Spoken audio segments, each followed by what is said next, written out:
Assalamualaikum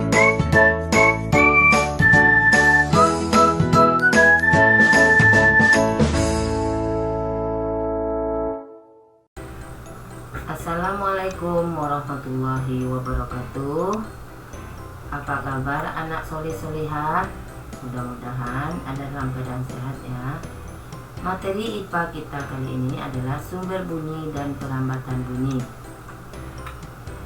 Tujuan dari pembelajaran ini agar siswa mampu menjelaskan cara menghasilkan bunyi dari beragam benda di sekitar dengan lengkap. Siswa dapat menjelaskan sifat-sifat bunyi merambat. Pengertian sumber bunyi. Sumber bunyi adalah semua benda yang menghasilkan bunyi akibat adanya getaran. Suatu benda akan bergetar jika dikenai tenaga atau energi. Tenaga atau energi bisa berupa pukulan, ketikan, tiupan, atau gesekan. Contoh benda berbunyi ketika dipukul adalah gendang yang dipukul, beduk yang dipukul, kemudian drum yang dipukul.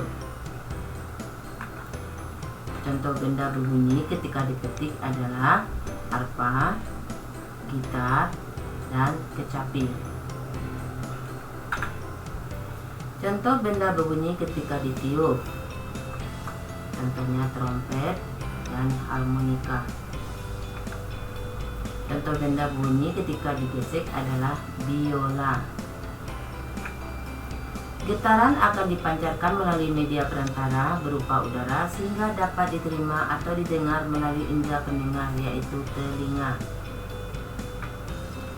Ada 3 syarat agar bunyi dapat terdengar. Yang pertama, ada sumber bunyi. Kedua, ada media perantara. Ketiga, ada pendengar. Sumber tenaga untuk menggetarkan sumber bunyi berasal dari berbagai jenis seperti tenaga manusia, listrik, angin atau udara, air, dan uap. Bunyi yang dihasilkan sumber bunyi dapat kuat ataupun lemah. Contoh, mengeluarkan bunyi yang kuat adalah berteriak, sedangkan contoh mengeluarkan bunyi yang lemah adalah berbisik. Banyaknya getar yang terjadi dalam 1 detik disebut frekuensi. Tinggi rendah bunyi tergantung pada tinggi rendah frekuensi.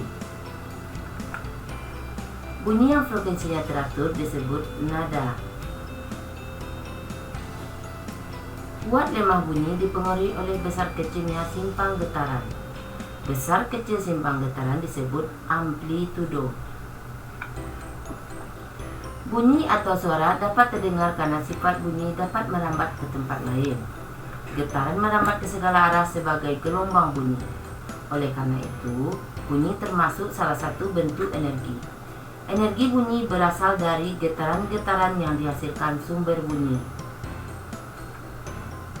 Gelombang bunyi termasuk gelombang longitudinal karena arah rambatannya sejajar dengan arah getarannya.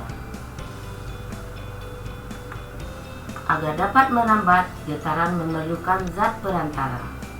Contoh zat perantaranya adalah gas, padat, dan cair. Yang pertama, bunyi merambat melalui benda gas. Udara merupakan benda gas yang mengisi sebagian besar bumi. Udara menjadi perantara bunyi yang kita dengar. Contoh, hujan turun diikuti dengan petir dan guntur. Suara guntur terdengar karena ada udara dan merambat sampai ke telinga kita. Bunyi tidak dapat merambat di ruang hampa udara seperti luar angkasa. 2. Bunyi merambat melalui benda cair. Jika kita memukul kaleng di dalam air, kita akan mendengar bunyi kaleng tersebut karena bunyi kaleng merambat melalui air. 3. Bunyi merambat melalui benda padat. Tempelkan telinga pada tembok atau tiang. Ketuklah tembok atau tiang tersebut. Kita akan mendengar bunyi ketukan tersebut karena bunyi merambat melalui benda padat.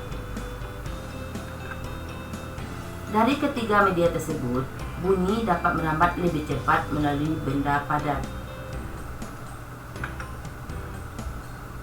Nah anak-anak, sekian materi IPA kita kali ini. Semoga apa yang kita sampaikan dapat bermanfaat. Terima kasih. Assalamualaikum warahmatullahi wabarakatuh.